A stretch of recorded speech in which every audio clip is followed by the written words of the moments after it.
शिव बाबा याद है ना। ओम शांति। 6 अगस्त 2024 के ईश्वरीय महावाक्य। पहले सुनते हैं मुरली के मुख्य पॉइंट्स। बाबा ने कहा, अब तुमको ग्रस्त व्यवहार में रहते दैवी गुण धारण करने हैं। पहले पहले काम पर जीत पाकर निर्विकारी बनना है। अगर यह काम क्रोध आदि विकार हैं तो दैवी गुण नहीं कहेंगे। विकार में जाना, क्रोध करना, यह तो आसुरी अवगुण है। तुम बच्चों से अब कोई विकर्म नहीं होना चाहिए। जैसा जो कर्म करेगा ऐसा ही फल पाएगा। अभी तुम्हारी बुद्धि में आदि से अंत तक की सारी नॉलेज आ गई है। फिर तुमको औरों को भी समझाना चाहिए। तुम सब टीचर्स हो, अगर पढ़ाते नहीं तो टीचर कैसे ठहरे। फिर बाबा ने कहा, सतगुरु के बच्चे तुम भी सतगुरु हो और सचखंड एक बाबा ही भारत में स्थापन करते हैं। लेकिन जब रियल बाप आते हैं तो झूठे भी बहुत निकल पड़ते हैं। माया के तूफान तो जरूर आएंगे, लेकिन तुम बच्चों को डरना नहीं है। गायन भी है ना, सच की नैया डोलेगी पर डूबेगी नहीं। लास्ट में बाबा ने कहा, इस समय कितना दुख व बीमारी आदि हैं। इसको कहा ही जाता है रावण राज्य। सबका सुख दाता एक मैं ही हूँ। मैं ही आकर तुमको स्वर्ग का मालिक बनाता हूँ और तुम फिर भी ऐसे बाप को भूल जाते हो। अब सुनते हैं महावाक्यों को विस्तार से। बाबा ने कहा, मीठे बच्चे, अब विकर्म करना बंद करो, क्योंकि अब तुम्हें विकर्माजीत संवत शुरू करना है।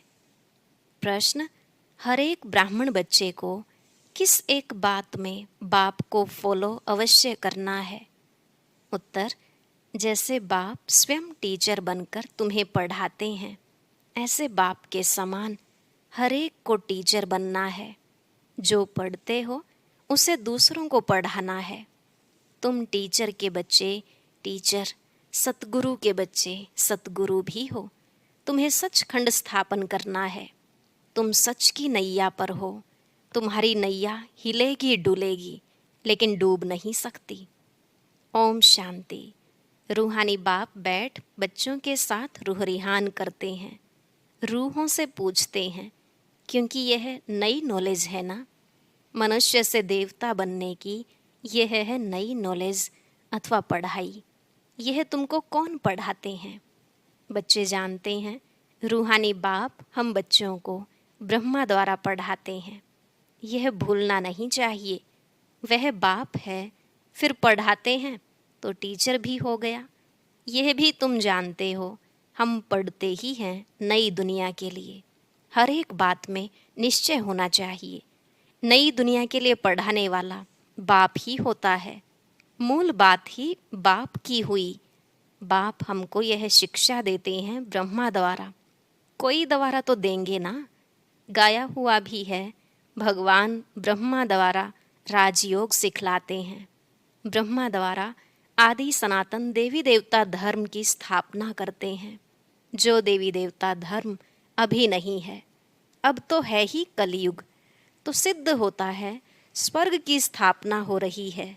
स्वर्ग में सिर्फ देवी देवता धर्म वाले हैं, बाकी इतने सब धर्म होंगे ही नहीं, अर्थात विनाश हो जाएंगे, क्योंकि सतयुग में और कोई धर्म था ही नहीं। यह बातें तुम बच्चों की बुद्धि में हैं। अब तो अनेक धर्म हैं। अब फिर बाप हमको मनुष्य से देवता बनाते हैं, क्योंकि अब संगम युग है। यह तो बहुत सहज बात समझाने की है। त्रिमूर्ति में भी दिखाते हैं ब्रह्मा द्वारा स्थापना। किसकी स्थापना? जरूर नई दुनिया की होगी, पुरानी की तो नहीं होगी।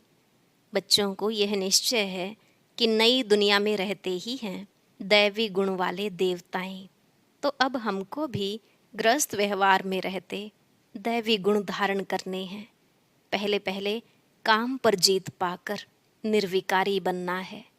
कल इन देवी देवताओं के आगे जाकर कहते भी थे कि आप संपूर्ण निर्विकारी हो, हम विकारी हैं। अपने को विकारी फील करते थे, क्योंकि विकार में जाते थे। अब बाप कहते हैं, तुमको भी ऐसे निर्विकारी बनना है, दैवी गुण धारण करने हैं। यह विकार काम क्रोध आदि अगर हैं तो दैवी गुण नहीं कहेंगे। विकार में जाना, क्रोध करना, यह आसुरी गुण है। देवताओं में लोभ होगा क्या? वहाँ 5 विकार होते नहीं। यह है ही रावण की दुनिया। रावण का जन्म होता है त्रेता और द्वापर के संगम पर। जैसे यह पुरानी दुनिया और नई दुनिया का संगम है ना, ऐसे वह भी संगम हो जाता है। अभी रावण राज्य में बहुत दुख है, बीमारी है। इसको कहा जाता है रावण राज्य। रावण को हर वर्ष जलाते हैं।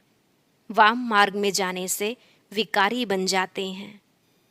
अब तुमको निर्विकारी बनना है। यहाँ ही दैवी गुण धारण करने हैं। जैसा जो कर्म करता है ऐसा ही फल पाता है। बच्चों से अब कोई विकर्म नहीं होना चाहिए। एक होता है राजा विक्रमाजीत, दूसरा होता है राजा विक्रम। यह है ही विक्रम संवत, यानी रावण विकारियों का संवत। यह कोई समझते नहीं, न कल्प की आयु का ही किसको पता है। वास्तव में विक्रमाजीत होते हैं देवताएं।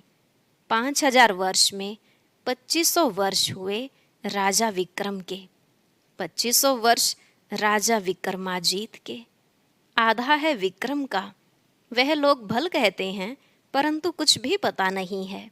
तुम कहेंगे विक्रमाजीत का संवत 1 वर्ष से शुरू होता है, फिर 2500 वर्ष बाद विक्रम संवत शुरू होता है। अभी विक्रम संवत पूरा होगा, फिर तुम विक्रमाजीत महाराजा महारानी बन रहे हो। जब बन जाएंगे तो विक्रमाजीत संवत शुरू हो जाएगा। यह सब तुम ही जानते हो। तुमको कहते हैं ब्रह्मा को क्यों बिठाया है? अरे तुम्हारी इनसे क्यों आकर पड़ी है? हमको पढ़ाने वाला कोई यह थोड़ी ही है। हम तो शिव बाबा से पढ़ते हैं, यह भी उनसे पढ़ता है। पढ़ाने वाला तो ज्ञान का सागर है। वह है विचित्र। उनको चित्र अर्थात शरीर होता नहीं। उनको कहा ही जाता है निराकार। वहाँ सब निराकारी आत्माएं रहती हैं, फिर यहाँ आकर साकारी बनती हैं। परमपिता परमात्मा को सब याद करते हैं। वह है आत्माओं का पिता। लौकिक बाप को परम अक्षर नहीं कहेंगे। यह समझ की बात है ना। स्कूल के स्टूडेंट पढ़ाई पर अटेंशन देते हैं। जब कोई मर्तबा पा लेते, बैरिस्टर आदि बन जाते, तो फिर पढ़ाई बंद। ऐसे थोड़े ही बैरिस्टर बनकर फिर पढ़ेगा, नहीं, पढ़ाई पूरी हो जाती है। तुम भी देवता बन गए, फिर तुमको पढ़ाई की दरकार नहीं रहती। 2500 वर्ष देवताओं का राज्य चलता है। यह बातें तुम बच्चे ही जानते हो, तुमको फिर औरों को समझाना पड़े। यह भी ख्याल रखना चाहिए, पढ़ाते नहीं तो टीचर कैसे ठहरे? तुम सब टीचर्स हो, टीचर की औलाद हो ना, तो तुमको भी टीचर ही बनना है। तो कितने टीचर्स चाहिए पढ़ाने लिए? जैसे बाप टीचर सतगुरु है, वैसे तुम भी टीचर हो। सतगुरु के बच्चे सतगुरु हो। वह कोई सतगुरु नहीं है, वह गुरु के बच्चे गुरु। सत माना सच, सचखंड भी भारत को कहा जाता है। यह झूठ खंड है। सचखंड बाबा ही स्थापन करते हैं। वह है सच्चा साईं बाबा। जब रियल बाप आते हैं तो झूठे भी बहुत निकल पड़ते हैं। गायन भी है ना, नैया डोलेगी तूफान आएंगे परंतु डूबेगी नहीं। बच्चों को समझाया जाता है माया के तूफान बहुत आएंगे, उनसे डरना नहीं है। सन्यासी लोग तुमको ऐसे कभी नहीं कहेंगे कि माया के तूफान आएंगे। उनको पता ही नहीं है नैया को पार कहाँ ले जाएंगे। तुम बच्चे जानते हो, भक्ति से सद्गति नहीं होती है, नीचे ही उतरते जाते हैं। भल कहते हैं भगवान आकर भक्तों को भक्ति का फल देते हैं। भक्ति तो जरूर करनी चाहिए। अच्छा, भक्ति का फल भगवान क्या आकर देंगे? जरूर सद्गति देंगे कहते हैं, परंतु कब और कैसे देंगे यह पता नहीं है। तुम कोई से पूछो तो कह देंगे यह तो अनादि चलती आ रही है, परंपरा से चली आई है। रावण को कब से जलाना शुरू किया है? कहेंगे परंपरा से। तुम समझाते हो तो कहते हैं इन्हों का ज्ञान तो कोई नया है। जिन्होंने कल्प पहले समझा है वह झट समझ जाते हैं। ब्रह्मा की तो बात ही छोड़ दो, शिव बाबा का जन्म तो है ना, जिसको शिवरात्रि भी कहते हैं। बाप समझाते हैं मेरा जन्म दिव्य और अलौकिक है। प्राकृतिक मनुष्य सदृश्य जन्म नहीं मिलता है, क्योंकि वह सब गर्भ से जन्म लेते हैं, शरीरधारी बनते हैं। मैं तो गर्भ में प्रवेश नहीं करता हूँ।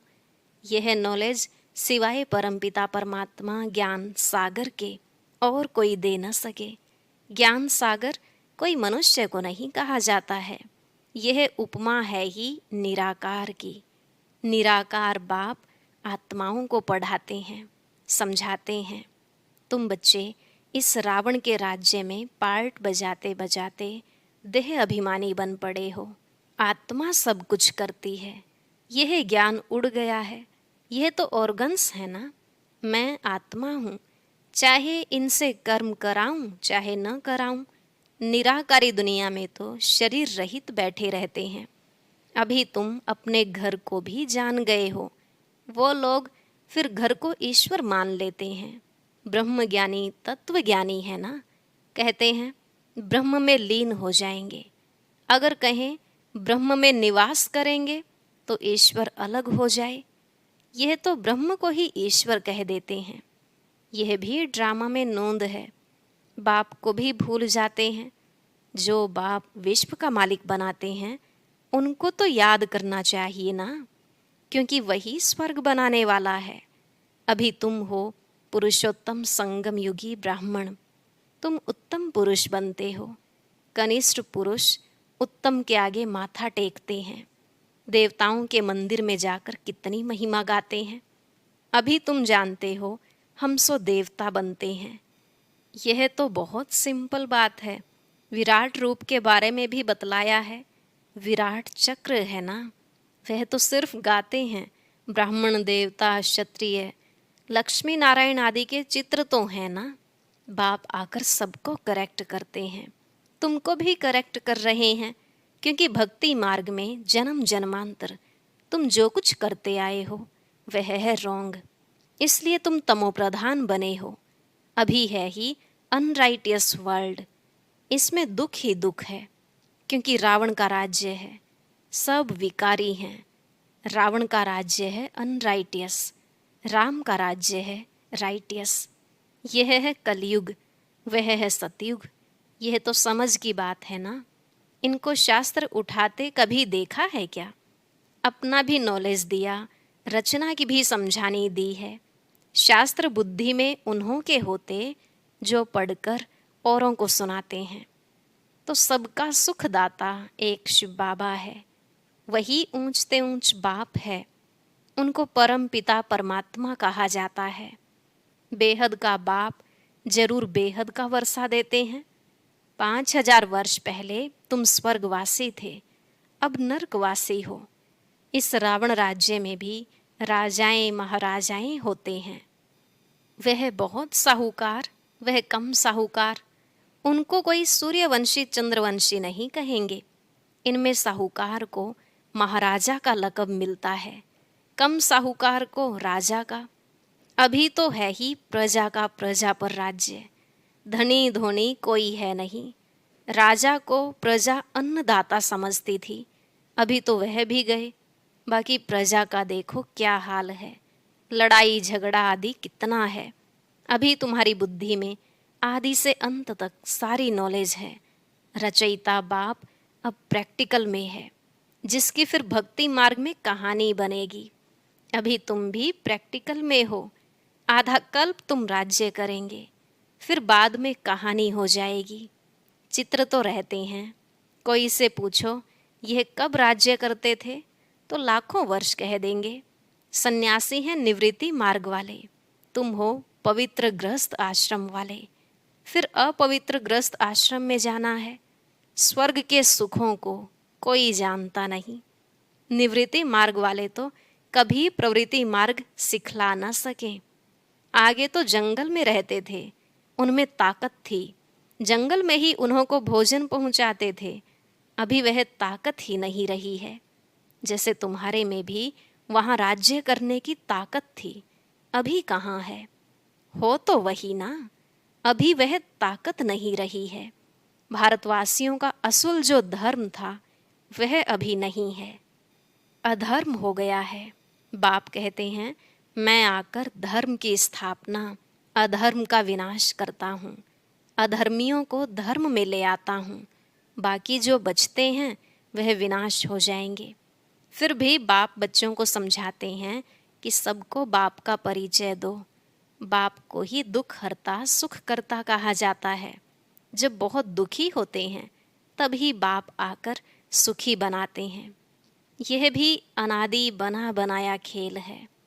अच्छा, मीठे मीठे सिकिलधे बच्चों प्रति माता पिता बाप दादा का याद प्यार और गुड मॉर्निंग। रूहानी बाप की रूहानी बच्चों को नमस्ते। रूहानी बच्चों की रूहानी बाप दादा को नमस्ते नमस्ते, गुड मॉर्निंग, शुक्रिया बाबा, शुक्रिया। धारणा के लिए मुख्य सार। पहला पॉइंट, इस पुरुषोत्तम संगम युग पर उत्तम पुरुष बनने के लिए आत्म अभिमानी बनने का पुरुषार्थ करना है। सत बाप मिला है तो कोई भी असत्य अनराइटियस काम नहीं करना है। दूसरा, माया के तूफानों से डरना नहीं है। सदा याद रहे, सत की नैया हिलेगी डुलेगी लेकिन डूबेगी नहीं। सतगुरु के बच्चे सतगुरु बन सबकी नैया पार लगानी है। आज का वरदान, सहज योग की साधना द्वारा साधनों पर विजय प्राप्त करने वाले प्रयोगी आत्मा भव। सहज योग की साधना द्वारा साधनों पर विजय प्राप्त करने वाले प्रयोगी आत्मा भव। बाबा ने कहा, साधनों के होते साधनों को प्रयोग में लाते योग की स्थिति डगमग न हो। योगी बन प्रयोग करना, इसको कहते हैं न्यारा। होते हुए निमित्त मात्र अनासक्त रूप से प्रयोग करो। अगर इच्छा होगी तो वह इच्छा अच्छा बनने नहीं देगी। मेहनत करने में ही समय बीत जाएगा। उस समय आप साधना में रहने का प्रयत्न करेंगे और साधन अपनी तरफ आकर्षित करेंगे। इसलिए प्रयोगी आत्मा बन सहज योग की साधना द्वारा साधनों के ऊपर अर्थात प्रकृति पर विजयी बनो। स्लोगन, स्वयं संतुष्ट रह, सबको संतुष्ट करना ही संतुष्ट मणि बनना है। स्वयं संतुष्ट रह, सबको संतुष्ट करना ही संतुष्ट मणि बनना है। अच्छा, आज का अव्यक्त ज्ञान मोती बहुत विशेष है, सभी भाई बहनें जरूर सुने। अव्यक्त ज्ञान मोती सुनने के लिए ऊपर दिए गए बॉक्स पर क्लिक करें।